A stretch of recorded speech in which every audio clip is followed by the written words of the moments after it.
여러분 안녕하십니까? 평창 동계올림픽 개막식에서 MBC 방송의 중계진이 망언에 가까운 발언을 해서 대한민국은 물론이고 한인동포들을 분노케 하고 있습니다. 당시 상황을 보면은 일본 선수단이 입장을 하는 순간이었습니다. 3명의 중계진 가운데 한 명이었던 조슈아 쿠퍼 라무라고 하는 해설자가 뜬금없는 말을 늘어놓습니다. 일본은 1910년부터 45년까지 한국을 지배했던 나라다. 한국은 이 지배 기간을 통해서 일본으로부터 문화와 기술 그리고 경제적인 중요한 모델이 됐다라는 발언을 한 것입니다. 축제 개막식에 왜 이런 말이 필요했는지 이해가 가지는 않습니다. 아주 상식적이지 못한 발언인데요.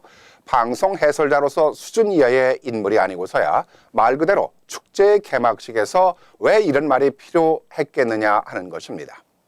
방송에서의 올바른 표현은 상황에 적절히 맞는 말을 하는 것입니다. 라모라고 하는 이 해설자의 이런 경우는 자질이 준비되어 있지 않은 방송인이 상식을 과시하고 우월감을 나타내려 했기 때문에 이런 사고를 냈다고 봅니다.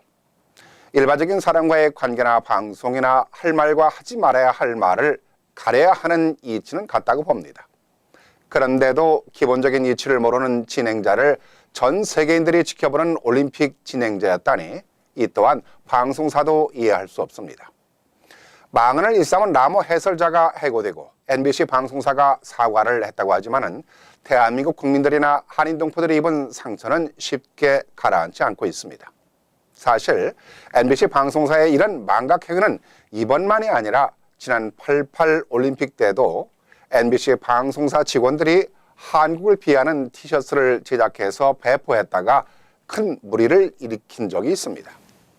당시의 사건을 보면은 MBC 측이 한국 사회를 비난하는 사건을 만들어서 시청률을 높이려고 만들었던 어처구니 없는 사건이었습니다. 30년이 지난 지금에 이르기까지 변함없는 MBC 방송사의 무지함에 할 말을 잊게 만듭니다. 영국의 유력 일간지라고 하는 더 타임지도 무지한 보도로 한몫하고 있습니다. 제주도를 독도라고 게재하면서 일본이 소유하고 있는 섬이라고까지 보도했습니다. CNN 방송에서는 한국의 개고기 식문화까지 시비를 걸고 나섰습니다. 나라마다 서로가 익숙하지 않은 문화가 있습니다. 식문화란 더더욱 그렇습니다. 굳이 한국인이 아니라고 하더라도 언론이 문화적인 차이를 이해할 줄 모르고 앞서 말씀드렸듯이 축제마당에 이런 보도가 과연 적합했는가 하는 것입니다. 올림픽이란 말 그대로 지구촌의 평화와 우정을 위한 화합의 축제입니다. 갈등과 분열을 뒤로하고 스포츠를 통한 우정을 나누는 축제라고 했습니다.